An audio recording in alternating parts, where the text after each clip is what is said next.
இந்த ஹிஜாப் பெண்களுக்கு கண்ணியத்தை தரும், பெண்களுக்கு பாதுகாப்பை தரும், பெண்களுக்கு தன்னம்பிக்கையை தரும், பெண்களுக்கு சுதந்திரத்தை தரும், பெண்களுக்கு உரிமையை தரும், பெண்களுக்கு ஆன்மீக சிந்தனையை தரும், பெண்களுக்கு நன்மதிப்பை பெற்று தரும், பெண்களுக்கு இந்த ஹிஜாப் அச்சத்தை போக்கும், பெண்களுக்கு இந்த ஹிஜாப் போராடுகிற குணத்தை பெற்று தரும்.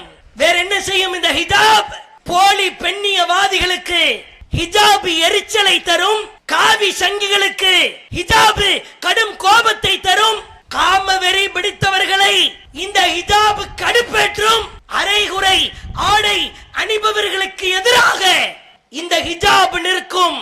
காம கண்களையும் காம பார்வைகளையும் இந்த ஹிஜாப் தரை நோக்க செய்யும். வேற என்ன வேணும்? அஸ்ஸலாமு அலைக்கும் வரஹ்மத்துல்லாஹி வபரகாத்துஹு. கண்ணியம் நிறைந்த எல்லாம் வல்ல ஏக இறைவனின் அடியார்கள்ல, இஸ்லாம் கூறும் புர்காவும் இத்தாவும் என்ற தலைப்பு தேர்வு செய்யப்பட்டிருக்கிறது. வேகமாக வளர்ந்து கொண்டிருக்கிற உலகத்தில உலகளாவிய அளவில் பெரும் கொண்ட மக்களை வெகுவாக கவருகிற மார்க்கமாக இஸ்லாமிய மார்க்கம் இருக்கிறது.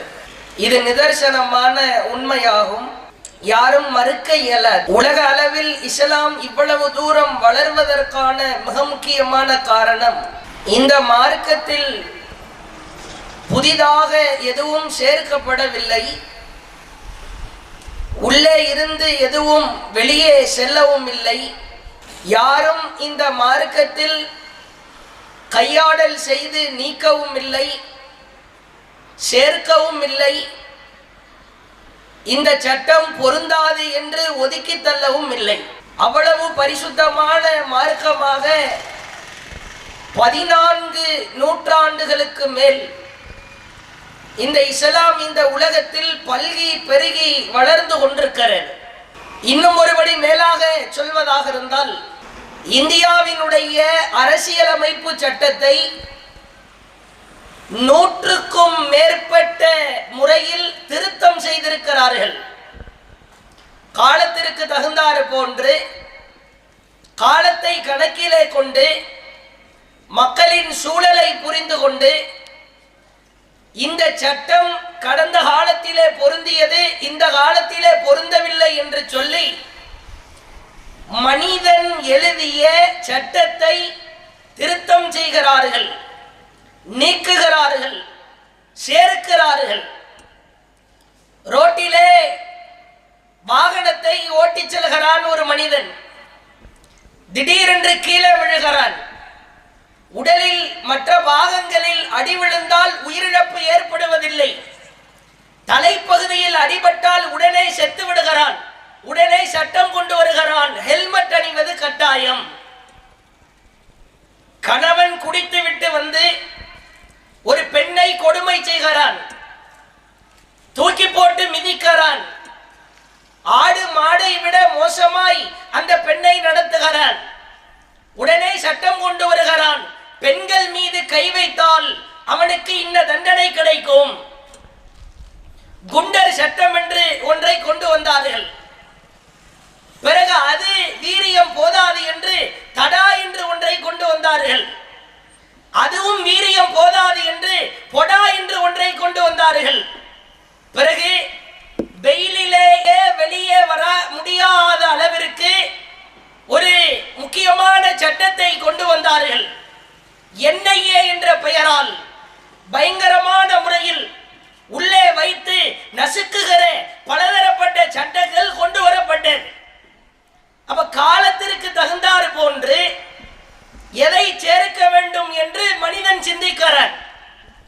பெண் குழந்தை பிறந்து விட்டது என்றால் குப்பை தொட்டியிலும் நடுத்தருவிலும் ரோட்டிலும் வீசிவிட்டு சென்றார்கள். உடனே காலம் கடந்த முதல்வர் அம்மையார் ஜெயலலிதா அவர்கள் சொன்னார்கள், நீ பிள்ளையை பெற்று உன்னால் வளர்க்க முடியவில்லை என்று சொன்னால் அரசாங்கத்திலே தொட்டில் குழந்தை திட்டம் என்றிருக்கிறது, அந்த தொட்டிலே போட்டு செல். வரதட்சணை தாறுமாறாய் தலைவிரித்தாடியது. வரதட்சணை கொடுமையினால் பல பெண்கள் செத்து மடிந்தார்கள். வரதட்சணை கொடுமைக்கு எதிராக சட்டங்கள் கொண்டு வரப்பட்டது. அப்ப காலத்திற்கு தகுந்தாறு போன்று எதை செய்ய வேண்டும், எதை செய்யக்கூடாது, எதை சேர்க்க வேண்டும், சேர்க்க கூடாது என்று மனிதன் சிரமத்தை அனுபவிக்கிற காரணத்தினால், பிரச்சனைகளை சந்திக்கிற காரணத்தினால், பிரச்சனை வீதிக்கு வருகிற காரணத்தினால் சட்டத்தை எழுதுகிறான். ஆனால் உலகத்தை படைத்திருக்கிற இறைவன் வீதிக்கு வருவதற்கு முன்னால் அல்ல, விதியை எழுதுகிற பொழுதே மனித குலத்தின் சட்டங்களை ஆணித்தரமாய் எழுதிவிட்டான். அதிலே சேர்க்க இயலாது, அதிலே நீக்க முடியாது, அதிலே கையாடல் செய்ய முடியாது. சந்திக்கிற பிரச்சனைகள் இல்லை, ஒவ்வொரு சூழலுக்கு தகுந்தாறு போன்று ஒவ்வொரு சட்டங்களை வகுப்பார்கள். ஆனால் இறைவனின் சட்டத்தை பொறுத்த வரைக்கும் வீதிக்கு வருவதற்கு முன்பு விதியை எழுதுகிற நேரத்திலேயே இறைவன் வகுத்து வழங்குகிறான். ஒரு பாதிப்பு ஏற்பட்டதற்கு பிறகு, அதன் மூலமாக பல இழப்புகள் ஏற்பட்டதற்கு பிறகு, அதன் மூலமாக பலதரப்பட்ட கேடுகள் விளைந்ததற்கு பிறகு சட்டம் இயற்றுவது மனிதன்தான். ஆனால் இறைவனை பொறுத்த வரைக்கும் மனிதன் எப்படியெல்லாம் பாதிக்கப்படுவான், இந்த பாதிப்பிலிருந்து அவனை மீட்டெடுப்பதற்கான வழிவகைகள் என்ன என்று ஆழமாக இறைவன் வகுத்து தந்த சட்டம்தான் இஸ்லாமியர்கள் கடைபிடிக்கிற சட்டங்கள். சாப்பிடுகிற பொழுது, சாப்பிடுவதற்கு முன்பு கைகளை கழுவுவதிலிருந்து, சிறுநீர் கழித்தால் அந்த உறுப்பை சுத்தம் செய்வதிலிருந்து, தூங்குகிற பொழுது படுக்கிற போர்வையை 3 முறை உதறுகிற வகையில், இப்படி சின்னஞ்சிறிய சட்டங்களில் இருந்து பெண்ணம்பெரிய சட்டம் வரைக்கும் இறைவன் முஸ்லிம்களுக்கு கணக்கச்சிதமான சட்டங்களை வகுத்து வழங்கியிருக்கிறான்.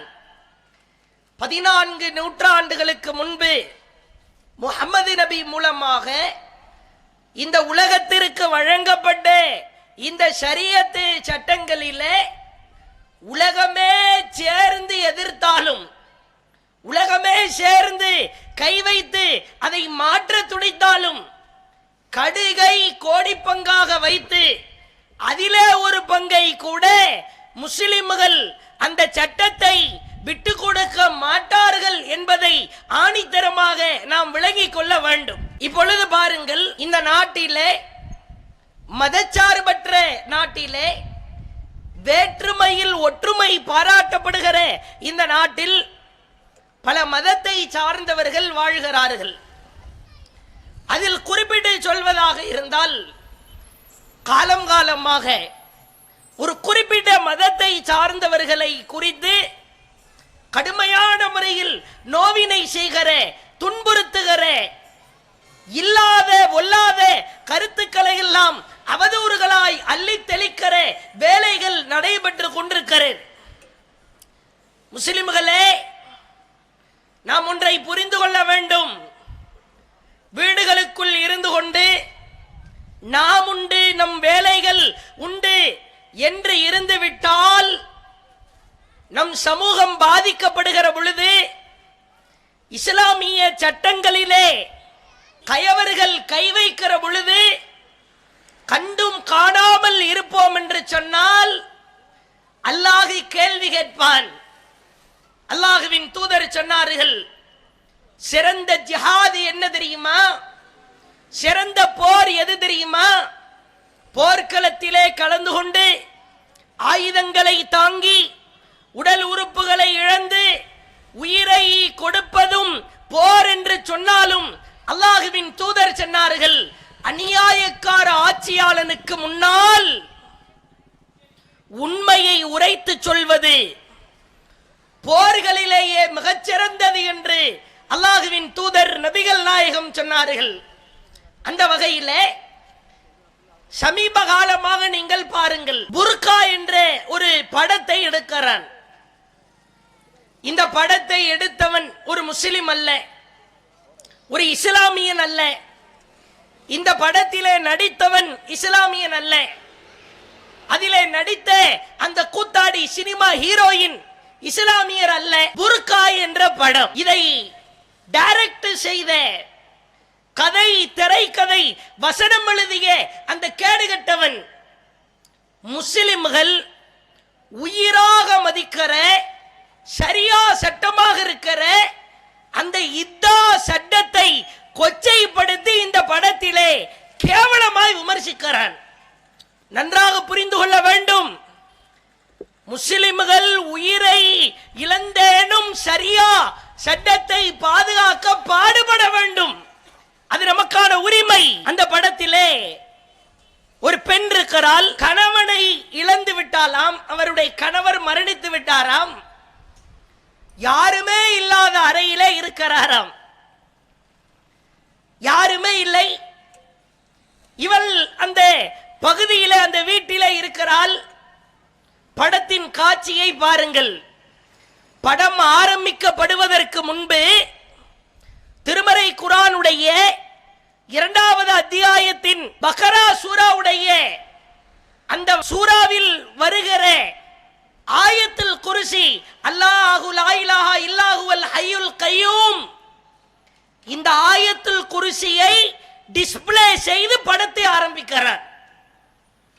படத்தை எடுத்தது முஸ்லிம் அல்ல, படத்தில் நடிச்சது முஸ்லிம் அல்ல, டைரக்டர் இஸ்லாமியன் அல்ல.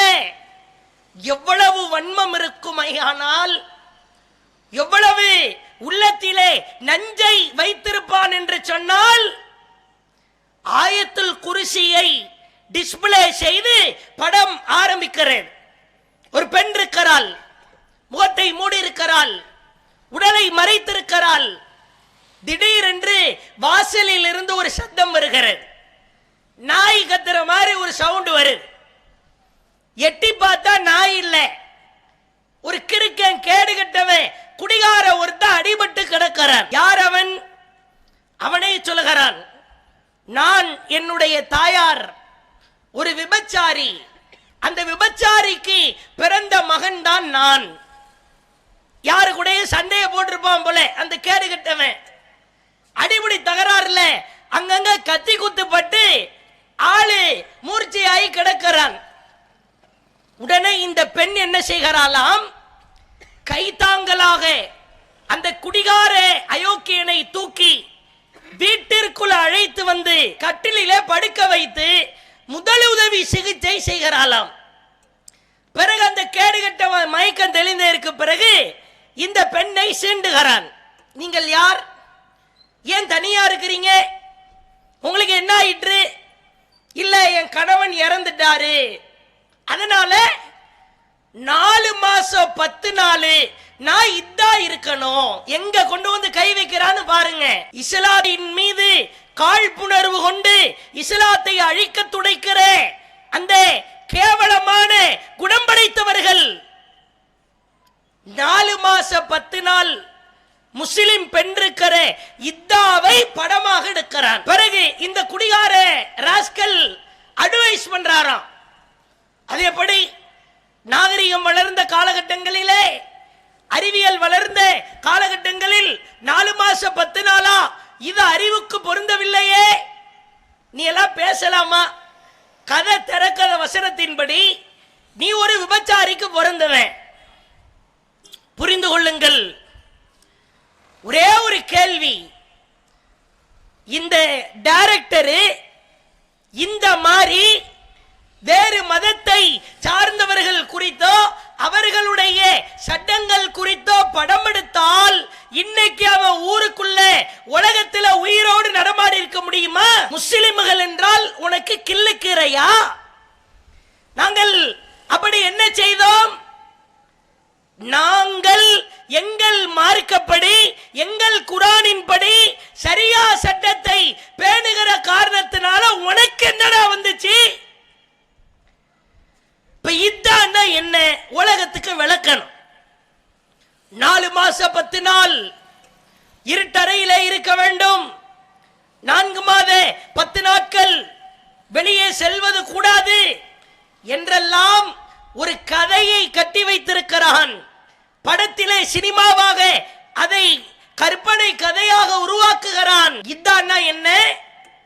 முஸ்லிம் சமூகமே, நாமும் உணர்ந்து கொண்டு நம்முடைய மார்க்கத்தை கேவலப்படுத்துகிற, அவமானப்படுத்துகிற அயோக்கியர்களுக்கு மறுநீதி கொடுக்கிற வகையில் இத்தாவை பற்றி தெரிந்து கொள்ள வேண்டும். இத்தா சம்பந்தமா இஸ்லாமிய சமூகத்திலும் சில விழிப்புணர்வு இல்லாமல் இருக்கிறது. சில மூட நம்பிக்கைகளை பின்பற்றுகிறார்கள். வெள்ளை சேலையை உடுக்கணும், அலங்காரம் பெரிய அளவுல, பவுடர் பூசக்கூடாது, சோப்பு போட்டு கூட குளிக்க கூடாது, இப்படி எல்லாம் இருக்கிறது. வானத்தை பார்க்க கூடாது, பூமியை பார்க்க கூடாது, சூரியனை பார்க்க கூடாது, சந்திர வெளிச்சத்தை பார்க்க கூடாது. கணவன் இழந்ததற்கு பிறகு, கணவன் மரணித்ததற்கு பிறகு அந்த பெண்ணை ஒரு இருட்டு அறையிலே மூடிவிடுகிறார்கள். யாரையும் அந்த பெண்ணு பார்க்க கூடாது. இப்படி சில மூட நம்பிக்கை காலம் கடந்து இறைவனின் அருளால் ஏகத்துவ தௌஹீது கொள்கையின் பிரச்சாரத்தின் விளைவாக கொஞ்சம் கொஞ்சமாக மக்கள் மாறிவிட்டார்கள். 190% மாற்றிவிட்டாயிற்று அல்லாஹ்வின் அருளால். இன்னும் சில இடங்கள்ல இந்த வெள்ளை சேலை இது மாதிரியான பிரச்சனைகள் மக்கள் விளங்காமல் அறியாமல் இருக்கலாம். புரிந்து கொள்ளுங்கள், இத்தா என்று சொன்னால் காத்திருக்கிற காலகட்டம் என்று பொருள். இறைவன் திருக்குரானிலே சொல்லுகிறான், நோன்பு பற்றி பேசுகிறான். நோன்பு ரமலானுடைய மாதத்திலே நீங்கள் நோன்பு நோக்க வேண்டும். பயணியாகவோ நோயாளியாகவோ இருந்தால் வேறு நாட்களில் கணக்கிட்டுக் கொள்ளலாம். இதான் என்ன அர்த்தம்? வெயிட் பண்ணுமா, ஒரு 4 மாசம் 10 நாள் மறு திருமணம் முடிக்கிறதுக்கு நீ வெயிட் பண்ணணும், காத்திருக்கணும். இதுக்கு பேர் தான் இதா. அந்த காத்திருக்கிற காலகட்டத்தில் நல்ல அடிக்கிற கலர்ல Dress போடக்கூடாது, சுருமா கண் மை பூசக்கூடாது, பிறரை ஈர்க்கிற வகையில நறுமணம் பூசக்கூடாது. அவ்வளவுதான். படம் எடுத்த அயோக்கியனே, இதா பத்தி உனக்கு தெரியுமா? அல்லாஹ்வின் தூதர் அவர்களிடத்திலே ஜாபிர் என்ற ஒரு நபித்தோழரின் மாமி ஃபாத்திமா என்ற ஒரு பெண் வருகிறார். வந்து கேட்கிறார், அல்லாஹ்வின் தூதரே, என்னுடைய கணவர் மரணித்து விட்டார். மரணித்து ஒரு 10-20 நாட்கள் தான் ஆகிறது. மரணித்த பெண்ணு, அதாவது கணவனை இழந்த அந்த பெண்ணு 4 மாசம் 10 நாள் காத்திருக்கணும், மறு திருமணம் முடிக்கிறதுக்கு காத்திருக்கணும். அவ்வளவுதான். அந்த பெண் கேட்கிறார், என் கணவருடைய தோட்டம் ஒன்று இருக்கிறது, அந்த தோட்டத்திற்கு நான் சென்று பேரிச்சம் பழங்களை பறித்தால் அந்த பேரிச்சங்கொட்டைகளின் மூலமாக வருவாய் வரும், அது என்னுடைய பசியை போக்குகிற ஒரு வருவாயாக இருக்கும். இதா இருக்கிற நான் வெளியே நடந்து சென்று பிறர் பார்க்கிற வகையிலே தெருவுல நடந்து போய் அந்த தோட்டத்துக்கு போய் பேரிச்சங்கொட்டைகளை பழங்களை எடுத்து வந்து விற்பனை செய்யலாமா? நபிகளார் சொன்னார்கள், பெண்ணே, தாராளமாய் நீ உன் வருவாயை ஈட்டிக் கொள்ளலாம். நீ அந்த வருவாயின் மூலமாக உன் பசியையும் நீ போக்குவாய், பிறருக்கு தர்மமும் செய்வாய் தானே, தாராளமாய் செய்து கொள். எவன்டா சொன்னது இருட்டறையில இருக்கணும்னு? யார் சொன்னா? உனக்கு தெரியுமா? எங்கள் சரியா சட்டத்திலே கை வைக்க நீ யார்? அபூ சலமா என்ற ஒரு நபி தோழர் மரணிக்கிறார். அவருடைய மனைவி உம்மு சலமா அவர்கள் நபிகளாரின் வீட்டிற்கு அவர்களை தேடி வருகிறார்கள். 4 மாசம் 10 நாளுக்கு இல்ல, அதற்கு முன்பாகவே வந்து கேட்கிறார், யா ரசூலல்லாஹ், அபூ சலமா கதுமாத், என்னுடைய கணவர் அபூ சலமா இறந்து விட்டார், என்னால் வேதனையை தாங்க முடியல, நான் இப்பொழுது என்ன செய்வது? அல்லாஹ்வுடைய தூதர் ஒரு துஆவை கற்றுக் கொடுக்கறாங்க. அல்லாஹும்ம ஃபிர்லி, இறைவா என்னை மன்னித்து விடு, என் கணவரை மன்னித்து விடு, அவரை விட மிகச்சிறந்த ஒரு துணையை கொடு என்று பிரார்த்தனை செய். சஹீஹ் முஸ்லிம்ல இருக்கிற கணவனை இழந்ததற்கு பிறகு குறிப்பிட்ட சில நாட்களிலே அல்லாஹுவின் தூதர் அவர்களை சந்திக்க வந்தார் இத்தா இருக்கிற பெண்ணு. இத்தான்னா என்னன்னு மண்டையில விளங்காம புரியாம, நீலாம் இஸ்லாத்தை பற்றி பேசுறதுக்கு உனக்கு தகுதி இருக்குதா? முஸ்லிம் பெண்களே, வயதான பாட்டிமார்களே, புரிந்து கொள்ளுங்கள். இத்தாவுடைய சட்டம்னா 4 மாசம் 10 நாள் காத்திருக்கணும். உங்க மூட நம்பிக்கையெல்லாம் தூக்கி குழி தோண்டி புதைச்சிருங்க. இல்லன்னா இஸ்லாத்தை கேவலப்படுத்துற மாதிரி இப்படி எல்லாம் சினிமா படம் எடுக்கிறதுக்கு அங்கொன்றும் இங்கொன்றும் நடப்பது காரணமாய் அமைந்துவிடும். சில முஸ்லிம் ஊர்கள்ல கர்ப்பிணி பெண்கள் கூட அந்த இதா இருக்கிற பெண்ணை சந்திக்க விட மாட்டாங்க. என்ன காரணம்னு கேட்டா, இல்ல வயிற்றுல கரு உண்டாயிருக்குது இல்ல, சரி அதனால வயிற்றுல இருக்கிற கரு ஆண் கருவா இருந்துச்சுன்னா கர்ப்பறையை தாண்டிக்கிட்டு வந்து இந்த அம்மா பாத்துருமா. எவ்வளவு பெரிய மூட நம்பிக்கைன்னு பாருங்க. அப்படின்னா அந்த இதா இருக்கிற பெண்ணை குழிய தோண்டி பூமிக்குள்ளதான் வைக்கணும். கர்ப்பறையை தாண்டி கருவுல இருக்கிற குழந்தை இதா இருக்கிற அம்மாவை பாத்துரும்னா சுவத்தை தாண்டி பாக்குமா இல்லையா? பக்கத்து வீட்டுல வேற ஒரு ஆண் இருப்பான். கருவறையை தொலைச்சுக்கிட்டு பாக்குற சக்தி இருக்குதுன்னா சுவரை தொலைச்சிட்டு பாக்குற சக்தி இருக்கும்ல. மூட நம்பிக்கை. மார்க்கத்தில் இவைகள் எல்லாம் சொல்லித் தரப்படவில்லை. இதான் சம்பந்தமா நீ ஒரு படம் எடுக்கிறல்ல, நீ எதை படமா எடுக்கணும் தெரியுமா? கணவனை இழந்து விட்டால் பிற மதத்திலே கணவனை எரியூட்டுகிற அந்த தீயிலேயே அந்த மனைவியையும் தள்ளுகிற உடன்கட்டை ஏறுதல் என்பதை காலம் காலமாக செய்து வந்தார்கள். இன்னும் சில ஊர்கள்ல, வீடியோ பதிவு இல்லாத ஊர்கள்ல, ஆக உச்சகட்ட கிராமத்தில் நடந்து கொண்டிருக்கிறது. தைரியமான ஆளா இருந்தா இதை நீ படமா எடுறா பார்க்கலாம். அல்லது கடந்த காலத்தில் நடந்து வந்துச்சு இல்ல, அதை படமாக எடு. மாற்று மதத்திலே கலாச்சாரம் இருக்கிறது. கணவனை இழந்துட்டா மறு திருமணம் முடிக்க கூடாது. சற்று யோசித்து பாருங்கள். 20 வயதிலே, 22 வயதிலே, 23 வயதிலே இருக்கிற அந்த பெண், இவன் பைக்கில் போயிருப்பான், குடிகாரனாக இருந்திருப்பான், லாரியிலே மோதி உயிரை விட்டிருப்பான். அதற்கு அந்த பெண் என்ன பாவம் செய்தால்? பசி எடுப்பது போன்று, தாகம் எடுப்பது போன்று, மலம் ஜலம் கழிப்பது போன்று அவள் உடலுக்கென்ற ஒரு உணர்வு இருக்கிறதா இல்லையா? இந்த உணர்வை இஸ்லாம் மதிக்கிறது, மதித்து சொல்லுகிறது. 4 மாசம் 10 நாளுக்கு பிறகு நீ மறு திருமணம் செய்து கொள்ளலாம். இந்த உரிமை வேறு மதத்தில் இருக்குதா? இல்லீகலா பொண்டாட்டியா இல்லாம 2வது கையா வச்சுக்குவனே ஒழிய அபிஷியலா திருமணம்னு அனௌன்ஸ் பண்ணி ஒன்னா ஏத்துக்க மாட்டேன். எத்தனை விதவைகள் பெரிய பெரிய முதலாளிகளுக்கு வைப்பாட்டிகளாக இருக்கிறார்கள் என்று விக்கிபீடியா சொல்லுகிறது தெரியுமா? எடுத்துப்பார். மாற்று மதத்திலே கணவனை இழந்து விட்டால் அந்த பெண்ணை அழக செதைக்கணும். என்ன செய்வது?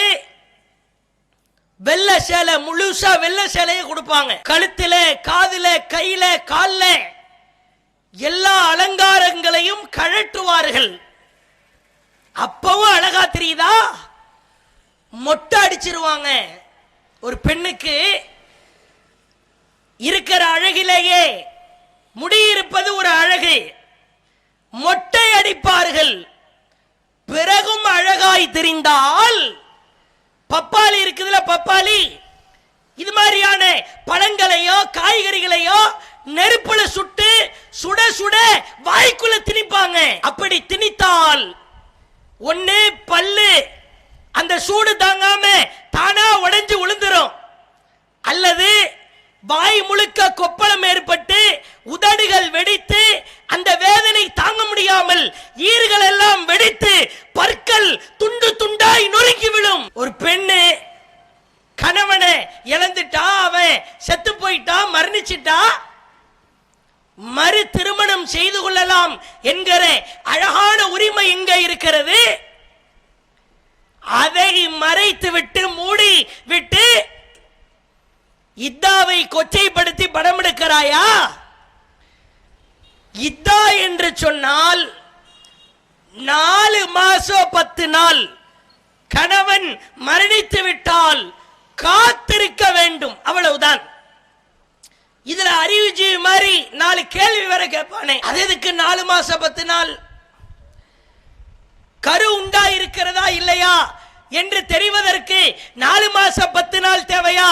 அட வெங்காயம், நாங்க சொன்னோமா கரு உண்டாகி இருக்கிறதுக்கா இல்லையா என்பதற்கு மட்டும்தான் 4 மாசம் 10 நாள் சொன்னோமா? நாங்கள் சொல்லாத கருத்தை சொன்னதாய் சொல்கிறான்.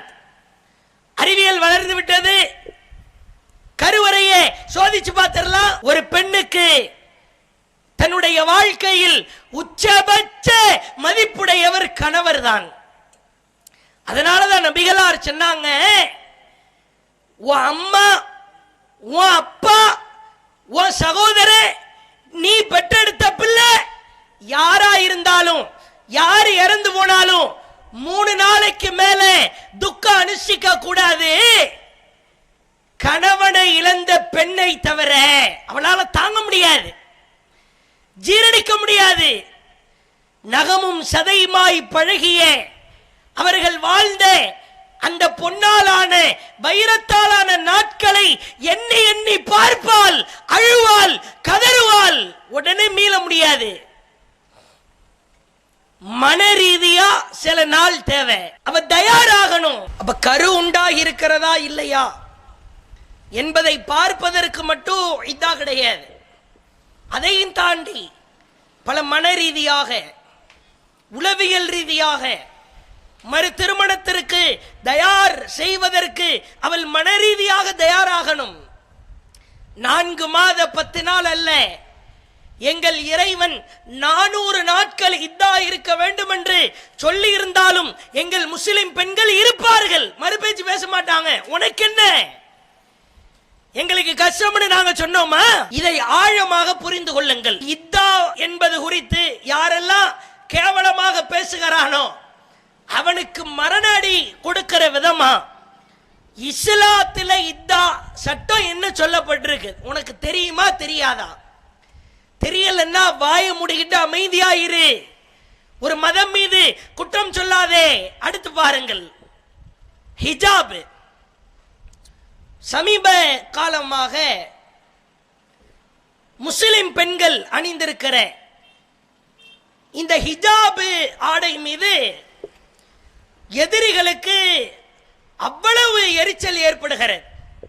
இந்த ஹிஜாப் முஸ்லிம் பெண்கள் அணிந்திருக்கிற காரணத்தினால் எதிரிகளுக்கெல்லாம் வயிற்றெரிச்சல். நமது பகுதியிலே கூட பல பிரச்சனைகள் நடைபெற்றது.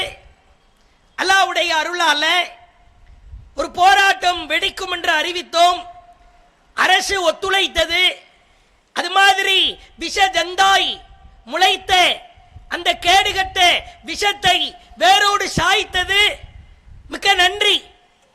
ஆனாலும் யோசித்து பாருங்கள், இது மாதிரி முஸ்லிம் பெண்கள் அணிகிற ஹிஜாப் குறித்து மற்றவர்களுக்கு என்ன அக்கறை, என்ன வந்தது? இந்த ஹிஜாப் சம்பந்தமாக முஸ்லிம் பெண்களில் யாரேனும் ஒருவர் உங்களிடத்திலே வந்து எங்களுக்கு தொந்தரவாக இருக்கிறது என்றார்களா?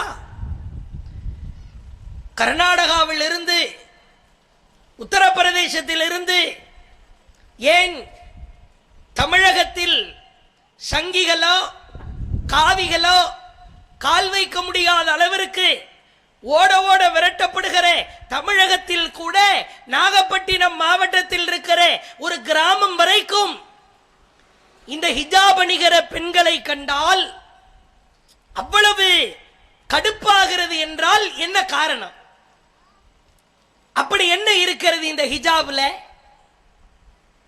ஒன்றை நன்றாக புரிந்து கொள்ள வேண்டும். இந்த பெண்ணுரிமை பேசுகிற பைத்தியங்கள்னு ஒரு குரூப் தெரியும், முற்போக்குவாதிகள் என்பார்கள். அது முற்போக்குவாதிகள் அல்ல. பெண்ணுரிமைன்னா என்ன? ட்ரெஸ் திறந்து போட்டு உடலை காட்டுறதுக்கு பேரு பெண்ணுரிமையா? ஊர் ஊரா கண்டவரோடு கழியவரோடு மகரம் இல்லாத அண்ணனோ தம்பியோ கணவரோ பெற்றோரோ இல்லாத எவன் கூடயோ சுற்றி திரிகிறதுக்கு பேரு பெண்ணுரிமையா? பெண்ணுரிமை என்பதை கொச்சைத்தரமான ஒரு அர்த்தத்திலே இந்திய அளவிலே பேசிக் கொண்டிருக்கிறார்கள். இஸ்லாமிய பெண்களுக்கு பெண்ணுரிமை நசுக்கப்படுகிறது. பெண்களுடைய உரிமையை அப்படியே குழி தோண்டி புதைக்கிறார்கள் அப்படின்னு யாரு சொன்னது? பெண்ணுரிமை என்றால் என் உடலை மறைப்பதுதான் உச்சகட்ட பெண்ணுரிமை. அது இஸ்லாம் வழங்கியிருக்கிற கண்ணியம். வைரக்கல் ஒருவனுடைய வீட்டில் இருக்கிறது, தங்க நகைகள் இருக்கிறது, ஆபரணங்கள் இருக்கிறது. அப்படியே பப்பரப்பான்னு வீட்டை திறந்து போட்டு ஊருக்கு போயிருவியா? வீட்டில் வந்து பாருக்கிற திருடன் திருடிட்டு போயிடுறான். ஏண்டா திருடிட்டு போனான்னு கேட்டா இல்ல, உரிமை, உலக உரிமை, திருடனுக்கு உரிமையை கொடுத்த அதனால திறந்து போட்டு போனேன் சொல்லுவியாடா? ஒரு வைரம், ஒரு தங்கம், ஒரு ஆபரணம் எப்படி பொத்தி பொத்தி பாதுகாக்கப்பட வேண்டுமோ அதை விட இஸ்லாம் பெண்களை பன்மடங்கு வைரமாய் தூக்கி நிறுத்தி பாதுகாக்கிறது. பெண்கள் பொக்கிஷங்கள், அவர்கள் வைரங்கள், வைடூரியங்கள். அந்த வைரத்தை, அந்த மின்னுகிற மிளறுகிற ஆபரணத்தை ஹிஜாப் என்னும் கேடயத்தின் மூலமாக இஸ்லாம் பாதுகாக்கிறது. தவக்குல் கர்மான் அப்படின்ற ஒரு பெண்மணி, ஓமன் நாட்டை சார்ந்த பெண்மணி, 2011 ஆண்டுல சிறந்த பெண்மணிக்கான விருது இவர்களுக்கு வழங்கப்படுகிறது. ரொம்ப ஃபேமஸான ஒரு சம்பவம். அப்ப அவங்க அந்த விருதை வாங்கிட்டு கீழே வர்றாங்க. வருகிற பொழுது நிருபர் எல்லாம் கேள்வி கேட்கிறார், நீங்கள் ஏன் ஹிஜாபை அணிகிறீர்கள்? இது உங்க அறிவுக்கும் சிந்தனைக்கும் உயர்ந்த ஆடையா தெரியுதா? இது உங்க வளர்ச்சியை கட்டுப்படுத்தலையா? இப்படி எல்லாம் நிருபர்கள் கேள்வி கேட்கிறார்கள். உடனே அந்த தவக்குல் கர்மான் என்ற இஸ்லாமிய பெண் பதிலளிக்கிறார். கேள்வி கேட்ட நிருபர்கள் திகைத்து போகிறான். அந்த பெண் சொல்கிறார், ஆதி மனிதன் ஆடை இல்லாதவனாகவே இருந்தான். அவனின் அறிவு பெருக பெருக ஆடைகளை அணிய ஆரம்பித்தான். நான் இன்றைக்கு யார், நான் என்ன உடுத்திருக்கிறேன் என்பது, என் சமூகம் எத்தனை தூரம் அறிவிலும் நாகரிகத்திலும் முன்னேறி இருக்கிறது என்பதை என்னுடைய ஹிஜாப் என்னும் கன்னி ஆடை உலகத்திற்கு பறைசாற்றுகிறது என்கிறார். ஏண்டா, ஆதி மனித இலைய கட்டிக்கிட்டு தெரிஞ்சான், அப்பத்தான் அறிவு வளர்ந்துச்சு. இன்னைக்கு நீயும் அந்த 2 பீஸ் ஆடைக்கு போறன்னா உனக்கு மூளை இருக்குதா இல்லையா? அந்த பெண் கேட்ட கேள்வி. அறிவு வளர வளர மானத்தை மறைக்க வேண்டுமா இல்லையா? அதே மாதிரி பாருங்க, ஒலிம்பிக் போட்டியில இப்திஹாஜ் என்ற ஒரு பெண்மணி ஒலிம்பிக் போட்டியில் ஈட்டி எறிதலில் முதல் பரிசு பெற்ற பெண்மணி, ஹிஜாப் அணிந்து ஒலிம்பிக் போட்டியில கலந்து கொள்கிறார். அதே மாதிரி பாருங்க, சாரா போக்கர் கவர்ச்சியின் உச்சம். இவரை போன்று கவர்ச்சி நடிகை இல்லை என்று பெயர் பெற்றவர். ஒரு கடத்திலே உள்ளமெல்லாம் நிலைகுலைகிறது, தடுமாறுகிறது. ஹிஜாபை அணிந்து இஸ்லாத்தை ஏற்கிறார். ராபியா அர்ஷத் பிரிட்டனுடைய உயர் நீதிமன்ற நீதிபதி. ஹிஜாபோடு தான் தன்னுடைய அலுவலகத்திற்கு செல்வார், ஹிஜாபோடு வேலை பார்ப்பார், ஹிஜாபோடு போராடுவார், ஹிஜாபோடு வாதாடுவார், ஹிஜாபோடு தீர்ப்பு சொல்வார். ஒரு உச்ச நீதிமன்ற நீதிபதி ராபியா அர்ஷத். இல்ஹாம் அப்துல்லா அமெரிக்காவுடைய பார்லிமெண்ட்ல முக்கியமான பொறுப்புல இருக்கிற ஒரு அம்மா. அமெரிக்காவுடைய பார்லிமெண்ட்ல ஹிஜாபோடு தான் செல்வார், ஹிஜாபோடு திரும்புவார். ஜைனப் அசீம் கனடாவுடைய நாட்டில் விண்வெளி பயணம் செல்கிற விமானத்தை இயக்குகிற விமானி பெண். ஹிஜாபோடு தான் செல்வார், ஹிஜாபோடு தான் தன்னுடைய விமானத்தை இயக்குவார். நொரின் என்ற பெண் பத்திரிகையாளர். ஆண் பத்திரிகையாளர்களை பார்க்கலாம், பெண் பத்திரிகையாளரில் மிகச்சிறந்த பெயர் பெற்றவர் மைக்கேல் ஜாக்சன், டான்சர். அவரை போன்று யாரும் ஆட முடியாது என்பார்கள். அவருடைய சகோதரி ஜானட் ஜாக்சன் மிகப்பெரும் சிங்கர், பாடகர். ஒரு கடத்திலே தன்னுடைய ஒட்டுமொத்த வாழ்க்கையும் விரக்தியாகி போய் இஸ்லாத்தை ஏற்று ஹிஜாபை நிம்மதியோடு அணிகிறார். ஏஞ்சலா வில்லியம்ஸ் அமெரிக்காவுடைய தூதரகத்தினுடைய மூத்த அதிகாரி. ஹிஜாப் அறிவுக்கு தடை விதிக்குமா? ஹிஜாப் கல்விக்கு எதிரானதா? ஏண்டா அமெரிக்காவுல கனடாவுல இத்தனை பேரு ஹிஜாப் அணிந்து பணிபுரிகிற பொழுது நாகப்பட்டினத்துல திருப்பூண்டியில ஒரு டாக்டர் ஹிஜாப் போட்டா உனக்கு குத்துதா? ஒரு நர்ஸ் ஹிஜாப் போட்டா வலிக்குதா? ஹிஜாப்னால என்ன பிரச்சனை? ஏன் கதறுகிறாய், கத்துகிறாய்? பெண்களை போக பொருளா பார்க்கணும். அதே மாதிரி பாருங்க, இந்த விஷ விதையெல்லாம் குழி தோண்டி புதைக்கணும், முளைக்கவே கூடாது. அது என்ன? ஒரு வேற்றுமையில் ஒற்றுமை மிகுந்த நாட்டிலே, ஒரு மதச்சார்பற்ற நாட்டிலே என்ன பணியில இருக்கும் போது ஹிஜாப் போட்டிருக்க, யூனிஃபார்ம் இல்லையா? எந்த ஆம்பளை டாக்டர் யூனிஃபார்மோட வர்றான் சொல்லு? உன்னை பார்த்தா டாக்டர் மாதிரியே இல்லையே, உன்னை பார்த்தா தான் மனுஷ மாதிரி தெரியல, காட்டுல இருந்து எஞ்சி வந்த கரடி மாதிரி இருக்குது. இதெல்லாம் நாங்க கேட்டோமா? அரசுக்கு நன்றி, இது போன்ற விஷ விதைகளை நீங்கள் துடைத்தெறிந்திருக்கிறீர்கள். உன்னை பார்த்தா டாக்டர் மாதிரி இல்ல, உன்னை பார்த்தா போலீஸ் மாதிரி இல்ல. இந்த விளக்கம் எல்லாம் ஒன்று கேட்டது அவன். ஒரே ஒரு கேள்விதான், ஹிஜாப் அணிந்தால் எங்கள் இஸ்லாமிய பெண்களுக்கு என்ன தடை சொல்? அடுத்து பாருங்க, ஹிஜாப்ன்றது இஸ்லாமிய மார்க்கத்தில் மட்டும் சொல்லப்பட்ட ஒண்ணா? வேற மதத்தில் சொல்லப்படலையா? எனது அருமை நடுநிலை மாற்றுமத தொப்புள் கொடி உறவுகளே, பெண்கள் தங்களுடைய மானத்தை, உடலை மறைக்க வேண்டும் என்று எல்லா மதமும் சொல்கிறது. ஹிஜாப் குறித்து கிறிஸ்தவ மதம் பேசுவதை பாருங்கள். ஈசாக்கு சாயங்கால வேளையில் தியானம் பண்ண வெளியே போயிருந்த போது தன் கண்களை ஏறெடுத்து பார்த்த போது ஒட்டகங்கள் வர கண்டான். ஒட்டகத்தில் வந்த ரெபக்கால் தன் கண்களை ஏறெடுத்து ஈசாக்கை பார்த்தபோது அவள் ஒட்டகத்தை விட்டிறங்கி முக்காடிட்டுக் கொண்டாள். ஆதியாகமம்ல 24வது அதிகாரத்தில் 62வது வசனத்தில் இது இருக்கிறது. தூதர்களின் நிமித்தம் பெண்கள் தலையின் மேல் முக்காடிட்டு கொள்ள வேண்டும் என்று பவுல் கூறுகிறார்.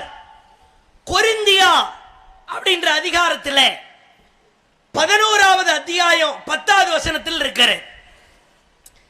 இந்து மதத்தில் ஹிஜாபு பத்தி பாருங்க.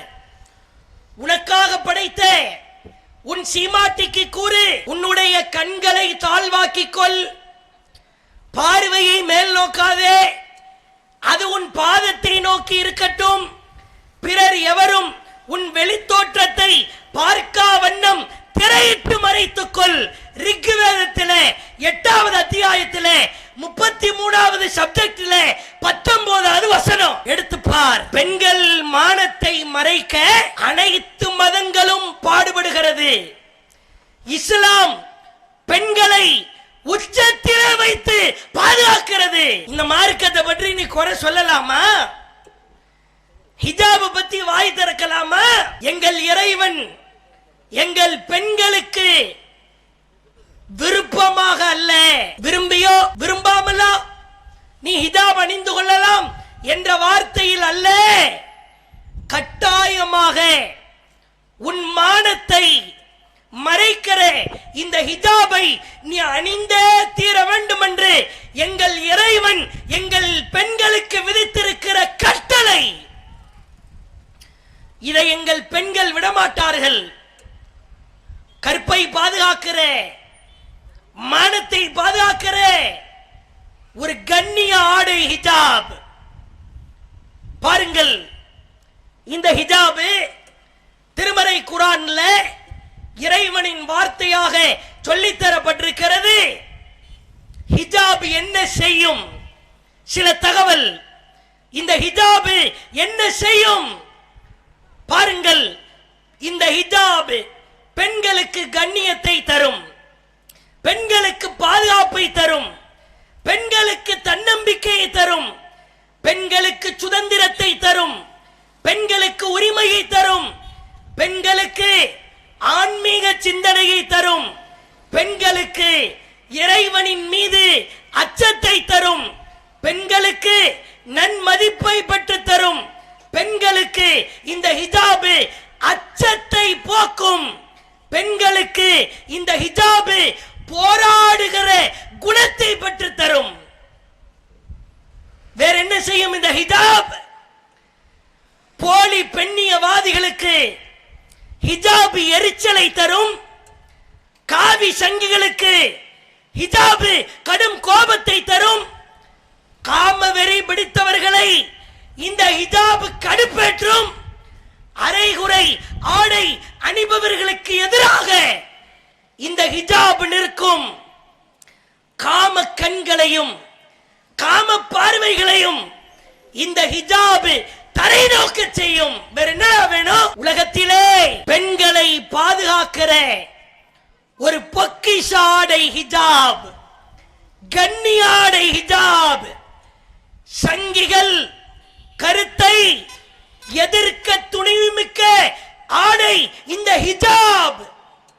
இந்த ஹிஜாப் என்னும் ஆடையை எங்கள் இஸ்லாமிய பெண்கள் உயிரே போனாலும் சரிதான், ஒருபோதும் விட்டு கொடுக்க மாட்டார்கள் என்பதை ஆழமாய் பதிய வைத்துக் கொண்டு இறுதியாய் ஒரே ஒரு செய்தி. அஸ்மா பின்த் அபூபக்கர் என்ற வீர பெண்மணி, ஹஜ்ஜாஜ் பின் யூசுப் என்ற அரக்க குணம் படைத்த ஒரு ஆட்சியாளன் அந்த பெண்ணிடத்திலே வருகிறான், அந்த அம்மையாரிடத்திலே வருகிறான், அந்த இஸ்லாமிய பெண்ணிடத்திலே வருகிறான், வந்து பேசுகிறான். அஸ்மாவே, உன் மகனை நான் கொன்று விட்டேன் என்கிறான். அப்பொழுது அந்த வீர பெண்மணி அஸ்மா சொன்னார்கள், அடே அயோக்கிய அராஜக ஆட்சியாளன் ஹஜ்ஜாஜே, நீ என் மகனுடைய உலக வாழ்க்கையை சீரழித்திருக்கலாம், என் மகனோ உன் மறுமை வாழ்க்கையை சீரழித்து விட்டார் என்றார்கள். இந்த உலகத்திலே ஆட்சியாளர்களாகிய நீங்கள் இஸ்லாமியர்களுக்கு இஸ்லாத்தின் சட்டங்களுக்கு பல குடைச்சல்களை கொடுக்கலாம், பல தொந்தரவுகளை தரலாம், பல வேதனைகளை தொடுக்கலாம். இதற்கெல்லாம் இஸ்லாமிய சமூகமாகிய நாங்கள் அஞ்ச மாட்டோம். எங்கள் ஷரியத்தை உயிரை விட மேலாக மதிக்கிறோம். எங்களுக்கு எங்கள் இஸ்லாம் வழங்கியிருக்கிற எங்கள் இறைவன் தந்திருக்கிற இந்த ஷரியா சட்டங்கள் முஸ்லிம்களின் உயிரை விட மேலானது.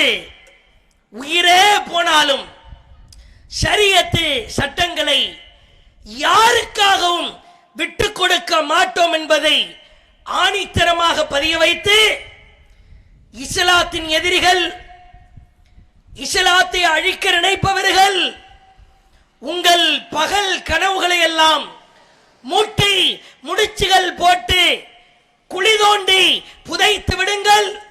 ஒருவேளை இஸ்லாத்தை அழிக்க வேண்டும், இஸ்லாமியர்களை நசுக்க வேண்டும் என்று நீங்கள் நினைத்தால் உங்கள் கேடுகட்ட சிந்தனைகளை எங்கள் இறைவன் குழி தோண்டி புதைப்பான் இன்ஷா அல்லாஹ். வாய்ப்பளித்ததற்கு ஜஸாக்குமுல்லாஹு கைரா. வாஹிர் தவானா அல்ஹம்துலில்லாஹி ரப்பில் ஆலமீன். அஸ்ஸலாமு அலைக்கும் வரஹ்மத்துல்லாஹி வபரகாத்துஹு. இஸ்லாம் மற்றும் சமுதாய செய்திகளை அறிந்து கொள்ள தமிழ்நாடு தௌஹீத் ஜமாஅத் யூடியூப் பக்கத்தை உடனடியாக சப்ஸ்கிரைப் செய்து கொள்ளுங்கள். மேலும் பெல் பட்டனையும் கிளிக் செய்து கொள்ளுங்கள்.